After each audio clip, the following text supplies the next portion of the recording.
NDA गठबंधन जिंदाबाद, जीतन राम मांझी जिंदाबाद, नरेंद्र मोदी। हमारे बिहार के मुखिया जरा सा साइड हो जाइए।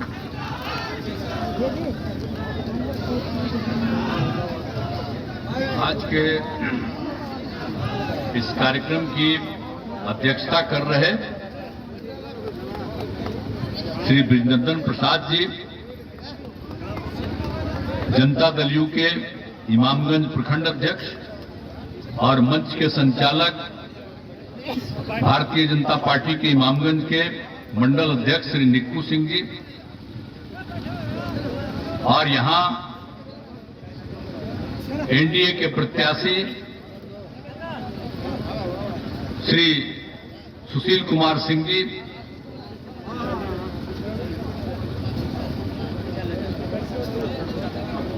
यहां पर इस कार्यक्रम में कुछ अपनी बात जिन्होंने रखा है, जल संसाधन विभाग के माननीय मंत्री श्री विजय कुमार चौधरी जी, माननीय सांसद राज्यसभा और बिहार सरकार के पूर्व मंत्री श्री संजय झा जी, जिला जनता दल यू के अध्यक्ष औरंगाबाद जो हमारे माननीय पूर्व विधायक हैं श्री अशोक सिंह जी, जिला जनता दल यू अध्यक्ष गया श्री द्वारिका प्रसाद जी,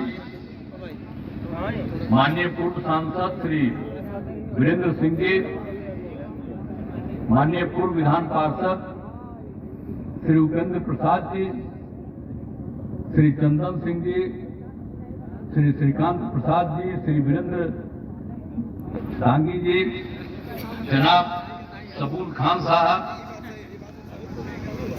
श्री दिवाकर कुमार जी, श्री संजय सिंह जी, श्री गजेंद्र दास जी, श्री शंभू सिंह जी, श्री नगेंद्र सिंह सांगी जी, श्री अमरेंद्र कुमार जी, जनाब इरशाद आलम साहब, श्री बिरबल राय जी, श्री सीताराम प्रजापति जी, श्री राजेश पांडे जी, श्री किशोरी प्रसाद जी, श्री संजीव पाठक जी, कैलाश प्रसाद जी, श्रीमती पार्वती देवी जी, श्री जितेंद्र सिंह जी, जनाब परवेज खान साहब, श्री सुरेश ठाकुर जी, श्रीमती विमला देवी जी, श्री विनोद सिंह दांगी जी, श्री धर्मेंद्र यादव जी, श्री अर्जुन पासवान जी, श्री विनोद सिंह दांगी जी, और इस कार्यक्रम में उपस्थित सभी सम्मानित जनप्रतिनिधिगण, मेरे प्रिय साथियों, प्रिंट और इलेक्ट्रॉनिक मीडिया के पत्रकार मित्रों, छायाकार बंधुओं और यहां उपस्थित बहनों एवं भाइयों, आपके बीच में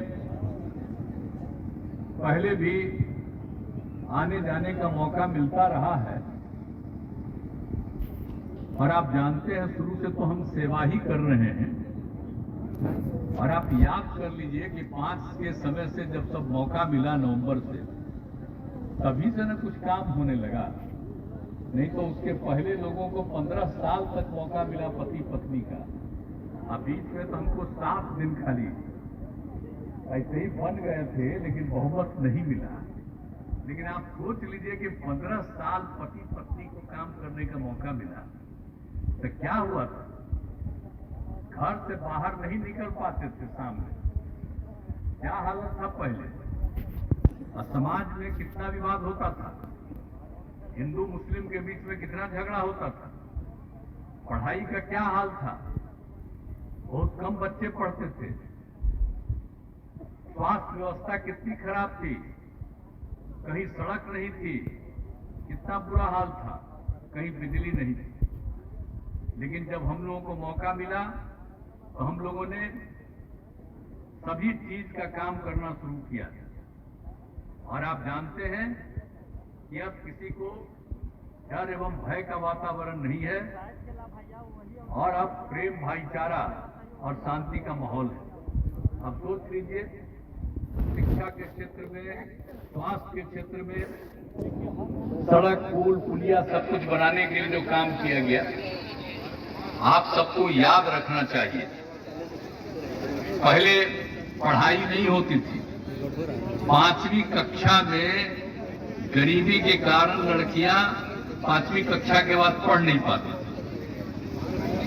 अब कितने नए विद्यालय खोले गए, लड़के लड़कियों के लिए पोशाक योजना चलाई गई, और फिर पहले लड़कियों के लिए 9वीं क्लास से साइकिल योजना, अब बाद में लड़कों ने भी मांग किया तो उनके लिए साइकिल योजना। पहले कोई साइकिल चलाता था जी, तो लड़कियों को हम जब करना शुरू किए तो कितना बढ़िया से घूमने लगी, अपने परिवार को भी, माता पिता को भी कभी जब घूमने लगी तो उसके साथ ले करके बाहर जाने लगी। तो भूलिएगा मत, याद करिएगा, जब से हम काम किए हैं तब नया नया लोगों का जन्म हुआ है, तो उन लोगों को पुराना जो बुरा हाल था वो याद है नहीं ना है। तब आप सब लोगों से कहेंगे और सब महिलाओं से कहेंगे कि जो बुरा हाल था अपने बच्चे बच्चियों को बताइए। आप पहले ही कभी किसी का ध्यान दिए थे? हमने महिलाओं का कितना बड़ा ध्यान दिया। और जब बोलिए, जब चुनाव हम करवाए पंचायत का, नगर निकाय का, तो 6 में महिलाओं को 50% आरक्षण दे दिया हमने, और 7 से नगर निकाय में भी महिलाओं का दे दिया। तो कितना जब होना शुरू हुआ, लड़कियां कितना पढ़ने लगी, कौन कौन काम नहीं हुआ, हर तरह से, सब तरह से काम करना हम लोगों ने शुरू कर दिया। तो एक एक तरह से सबके उत्थान के लिए। अब पहले जो हिंदू मुस्लिम सबका झंझट कराते थे, तो कितना जो झगड़ा होता था, अब झगड़ा नहीं। तो हम लोगों ने पहले कब्रिस्तान की घेराबंदी शुरू कर दी 2006 में। 8000 कब्रिस्तानों की घेराबंदी हो गई, और आप जान लीजिए उसके बाद और फिर खोजा गया 1000 के करीब, उसमें भी काम चल रहा। और 60 वर्ष के पुराने जितने है मंदिर, सबका भी घेराबंदी कर रहे हैं, 4 दीवारी करवा रहे हैं। तो एक एक काम तो हम लोग कर रहे हैं, कोई काम हम लोग छोड़े हैं, हर तरह से।